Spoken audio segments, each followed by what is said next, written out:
ಪರವಾಗಿಲ್ಲ, ಒಂದು ಮನೆ ತಗೊಂಡು ಇಲ್ಲಿ ಇರೋಣ ಅಂತಂದರೆ 15-20 ಮನೆಗಳು ನೋಡಿವಿ ನಾವು. ಒಂದೇ ಒಂದು ರೂಮು, ಒಂದು ಬಾತ್ರೂಮ್ ಆಗಿತ್ತು. ಶ್ರೀಮತಿ ಕೇಳ್ತಾ ಇದ್ರು, ನಿನಗೆ ಆಗುತ್ತೇನೆ ಇಲ್ಲಿ ಇರಲಿಕ್ಕೆ ಅಂತೇಳಿ. ಇಲ್ಲ, ನನಗೆ ಗುಡಿಸಲೇ ಆದರೂ ಕೂಡ ಇಲ್ಲಿ ಇರೋಣ ಅಂತ ನಾನು ಭಾವಿಸಿದೆ ನಾನು. ಆದರೆ ದುರದೃಷ್ಟ ಅಂದರೆ ಕರೋನಾ ಬಂದುಬಿಡ್ತು. ಕರೋನಾ ಬಂದ ತಕ್ಷಣ ಮತ್ತೆ ನಾನು ವಾಪಸ್ ಬೆಂಗಳೂರಿಗೆ ಹೋದೆ.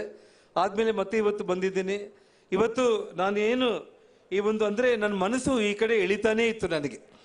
ಹಾಗಾಗಿ ಯಾವುದೇ ಒಂದು ವಿಚಾರದಲ್ಲಿ ಕೂಡ ಇವತ್ತು ಭಗವಂತನೇ ನನ್ನ ಇಲ್ಲಿಗೆ ಕರೆಸ್ಕೊಂಡಿದ್ದಾನೆ ಅಂತ ಭಾವಿಸ್ತಾ, ವಿಶೇಷವಾಗಿ ಇವತ್ತು ಸನ್ಮಾನ್ಯ ಮುಖ್ಯಮಂತ್ರಿಗಳಾದ ಸಿದ್ದರಾಮಯ್ಯನವ್ರ ಬಗ್ಗೆ ಈ ಸಂದರ್ಭದಲ್ಲಿ ನಾನು ಕೆಲವೊಂದು ಮಾತುಗಳನ್ನ ಹೇಳಲೇಬೇಕಾಗುತ್ತೆ ಬಂಧುಗಳೇ. ಈ ಹಿಂದೆ ನಮ್ಮ ಸರ್ಕಾರ ಅಂದರೆ ಭಾರತೀಯ ಜನತಾ ಪಕ್ಷ ನೇತೃತ್ವದ ಸರ್ಕಾರ ಇರುವಂಥ ಸಂದರ್ಭದಲ್ಲಿ ಒಂದು 100 ಕೋಟಿ ಹಣವನ್ನು ಅವರು ಸ್ಯಾಂಕ್ಷನ್ ಮಾಡಿದರು. ಆದರೆ ಅವರು ತರಾತುರಿಯಲ್ಲಿ ಯಾವುದೇ ಒಂದು ಹಣ ಬಿಡುಗಡೆ ಆಗಿದ್ದಿಲ್ಲ. ಆದರೆ ಹೊಸ ಸರ್ಕಾರ ಸಿದ್ದರಾಮಯ್ಯವರ ನೇತೃತ್ವ ಬಂದ ಮೇಲೆ ಅಸೆಂಬ್ಲಿಯಲ್ಲಿ ಮೊದಲ ಭಾಷಣ ನಂದಾಗಿದ್ದು, ದಯಮಾಡಿ ತಾವು ಅಂಜನಾದ್ರಿಯ ಹನುಮಂತನ ಮತ್ತು ಆ ಪ್ರವಾಸೋದ್ಯಮ ಅಭಿವೃದ್ಧಿ ಆಗೋದಕ್ಕೆ ನನಗೆ ತಾವು ಸಹಕಾರ ನೀಡಿ ಅಂದ ತಕ್ಷಣ ಆ 100 ಕೋಟಿ ಹಣಕ್ಕೆ ಏನು ವ್ಯವಸ್ಥೆ ಬೇಕೋ ಅದನ್ನು ಮಾಡಿದರು. ಎರಡನೇದಾಗಿ ಮೊನ್ನೆ ಅವರು ಬಜೆಟ್ ಘೋಷಣೆ ಮಾಡುವಂಥ ಸಂದರ್ಭದಲ್ಲಿ ನಾನು ನಿಜವಾಗ್ಲೂ ಕೂಡ ಅವ್ರ ಹತ್ರ ಹೋಗಿ ಯಾವುದೇ ಒಂದು ಮನವಿ ಪತ್ರವನ್ನು ನಾನು ಕೊಟ್ಟಿದ್ದಿಲ್ಲ. ಆದರೆ ಒಂದು 100 ಕೋಟಿ ಹಣವನ್ನು ಅವರು ಘೋಷಣೆ ಮಾಡೋದ್ರ ಜೊತೆಗೆ ನಾನು ಹೋಗಿ ಅವರಿಗೆ ಧನ್ಯವಾದಗಳನ್ನ ಹೇಳಿದ ತಕ್ಷಣ ಅವರು ಒಂದೇ ಒಂದು ಮಾತನ್ನು ಹೇಳಿದರು, ಜನಾರ್ದನ್, ಪ್ರತಿ ವರ್ಷ ನಾನು 100 ಕೋಟಿ ಹಣವನ್ನು ನಾನು ಕೊಡ್ತೀನಿ, ನಾನು ನೀವು ಅಭಿವೃದ್ಧಿ ಮಾಡಿ ಅಂತೇಳಿ ಹೇಳಿರುವಂಥ ಒಂದು ಮಾತು.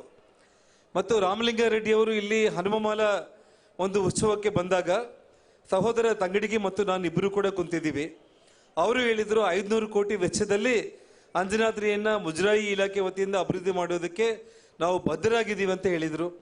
ಜೊತೆಯಲ್ಲಿ ಪ್ರವಾಸೋದ್ಯಮ ಸಚಿವರಾಗಿರುವಂಥ HK ಪಾಟೀಲರು ಕೂಡ ನಾವು ಅದಕ್ಕೆ ಬದ್ಧರಾಗಿದ್ದೀವಿ ಅಂತ ಹೇಳಿರುವಂಥ ಒಂದು ಮಾತು ಬಂಧುಗಳೇ. ನಾನಿವತ್ತು ಕೆಲವೊಂದು ವಿಚಾರಗಳಲ್ಲಿ ತಮಾಷೆಯಾಗಿ ಮಾತಾಡಿದ್ರು ಕೂಡ ನನ್ನ ಸಹೋದರರು ದೊಡ್ಡನಗೌಡರು ಮತ್ತು ಅಣ್ಣ ಕರಡಿ ಸಂಗಣ್ಣ ಅವರು ಕೆಲವೊಂದು ಮಾತನ್ನು ಮಾತಾಡ್ತಾ ಇದ್ರು.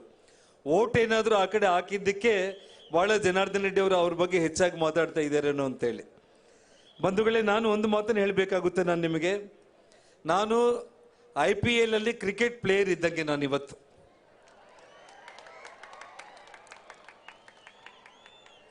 ಮತ್ತು ವಿಶೇಷವಾಗಿ ಶಿವರಾಜ್ ತಂಗಡಿಗೆ ಅವ್ರ ಬಗ್ಗೆ ನಾನು ಒಂದು ಮಾತನ್ನು ಹೇಳಬೇಕು ಅಂತಂದರೆ, ಅವರ ಪ್ರಾಮಾಣಿಕತೆ ಅನ್ನೋದು ಹೇಗಿತ್ತು ಅಂತಂದರೆ, ಇಂಡಿಪೆಂಡೆಂಟ್ ಶಾಸಕರಾಗಿ ಅವರು ಗೆದ್ದ ಮೇಲೆ ಅಣ್ಣ ನಾನು ನಿಮ್ಮ ಜೊತೆಯಲ್ಲಿ ಬರ್ತೀನಿ ಅಂತ ಹೇಳಿ ಅವರು ಶಾಸಕರಾಗಿ ಗೆದ್ದು ಸರ್ಟಿಫಿಕೇಟ್ ತಗೊಂಡು ನೇರವಾಗಿ ನನ್ನ ಜೊತೆಯಲ್ಲಿ ಬಂದು ಅಂದಿನ ಭಾರತೀಯ ಜನತಾ ಪಕ್ಷದ ಸರ್ಕಾರ ಆಗೋದಕ್ಕೆ ಜನಾರ್ದನ್ ರೆಡ್ಡಿ ಜೊತೆ ಶಿವರಾಜ್ ತಂಗಡಿಗೆ ಪ್ರಮುಖ ಕಾರಣ ಅಂತೇಳಿ ಈ ಸಂದರ್ಭದಲ್ಲಿ ನಾನು ಹೇಳಬೇಕಾಗುತ್ತೆ ಬಂಧುಗಳೇ.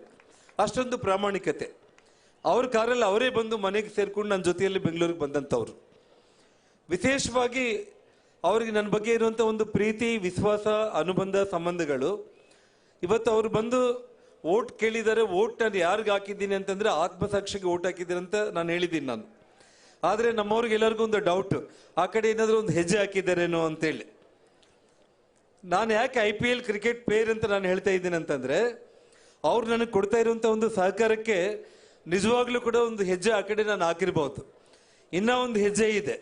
ಆ ಹೆಜ್ಜೆಯನ್ನು 2 ಹೆಜ್ಜೆ ನೀವು ಮಾಡಬೇಕು ಅಂತಂದರೆ, ಈ ದೇಶದ ಪ್ರಧಾನಮಂತ್ರಿಗಳಾಗಿರುವಂಥ ನರೇಂದ್ರ ಮೋದಿ ಅವ್ರ ಜೊತೆಯಲ್ಲಿ ನಾಳೆ ಎಲೆಕ್ಷನ್ ನೋಟಿಫಿಕೇಶನ್ ಆಗೋದ್ರೊಳಗಡೆ 2,000 ಕೋಟಿ ಅಂಜನಾದ್ರಿಗೆ ಬಿಡುಗಡೆ ಮಾಡ್ತೀವಂತೇಳಿ 2 ಹೆಜ್ಜೆ ನಾನು ನಿಮ್ಮ ಕಡೆ ಆಗ್ತಿದ್ದೀನಿ ಬಂಧುಗಳೇ. ನಾನು